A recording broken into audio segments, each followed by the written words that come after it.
Many people find stones that look like diamonds and wonder if they are real. While professional testing is always recommended, there are several simple home tests you can do to get a strong indication whether a rough diamond is real or fake. Open quote. Important. These tests do not replace a certified gemologist's analysis, but they help eliminate common imitations. Close quote. Hat 1. Visual inspection, natural shape test. Real rough diamonds rarely look smooth or perfectly shaped. Check for irregular sharp edges, natural crystal shapes, octahedron or cubic, oily or greasy surface appearance. Fake stones often look rounded or polished.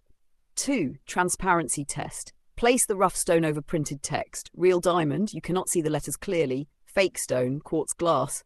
Text is visible through the stone. Diamonds strongly refract light, making text unreadable.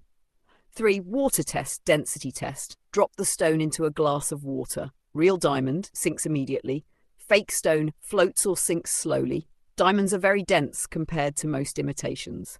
Half 4. Scratch test, hardness test. Diamonds are the hardest natural material. Try scratching. Glass, ceramic tile, real diamond scratches easily without damage. Fake stone leaves weak marks or gets scratched. Use caution to avoid damaging valuable stones. 5. Fog test, breath test. Breathe on the stone as if fogging a mirror. Real diamond, fog disappears instantly. Fake stone, fog lingers for a few seconds. Diamonds disperse heat extremely fast. 6. UV light test. Use a UV black light. Real diamond emits blue fluorescence most cases. Fake stone, no reaction or unusual colors.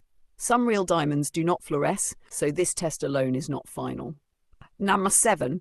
Weight comparison test. Compare with a similar sized stone. Diamonds are heavier than quartz and glass. If it feels unusually light, it is likely fake. Common stones mistaken for rough diamonds. Quartz, zircon, glass, calcite.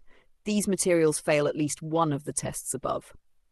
Final verdict. Home tests are screening methods, not certification. If your stone passes most tests, it may be a real rough diamond. Best next step, visit a certified gemologist or jewelry laboratory for professional testing.